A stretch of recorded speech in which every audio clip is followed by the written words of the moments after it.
KMB applies for yet another fare hike. Thai protesters stormed the army headquarters. And more than 80 wounded in local jet fuel accident.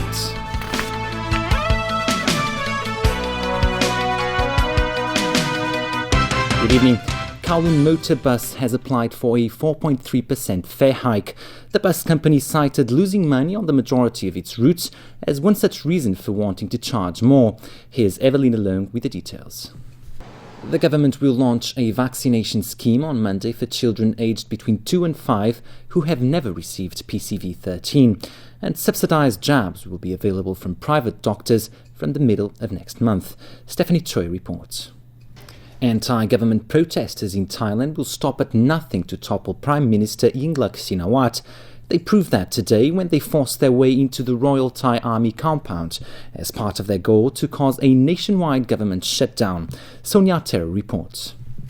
China sent warplanes yesterday into its newly declared Air Defense Identification Zone over the East China Sea. This follows flights made through the zone by the US, Japan and South Korea in defiance of rules laid down by Beijing last Saturday. Alan Buchnier has that story. South Korea plans to watch North Korea like a hawk over claims that Pyongyang is test running a nuclear reactor.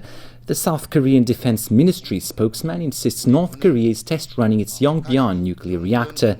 Just yesterday, the UN nuclear agency spotted steam and water rising from the site. It's a possible indication that North Korea could be restarting a reactor that experts say may be capable of making plutonium for atomic bombs.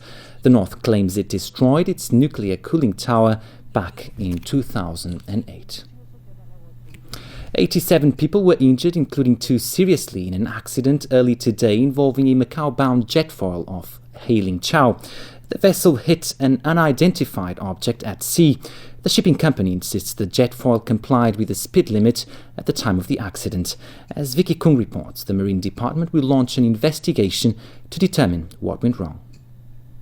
And in sports, Tottenham stayed perfect in Europa League play with their 5th straight win in the tournament last night in Norway. Here's Alan Buchnier with the action. And finally, as tradition would have it, gargantuan balloons were soaring at the annual Macy's Thanksgiving Day Parade in New York City yesterday. There were concerns that wind might keep 16 giant balloons grounded, but the parade went off without a hitch. And it's a good thing since balloons have only been grounded once in the parade's 87-year history. Macy's department store began this American tradition back in 1924. It's such a hit that over 3 million people watch it in person in New York and 50 million others catch the festive event on TV. Here's a sneak peek of tomorrow's weather. Warmer conditions should prevail with a maximum temperature of about 18 degrees.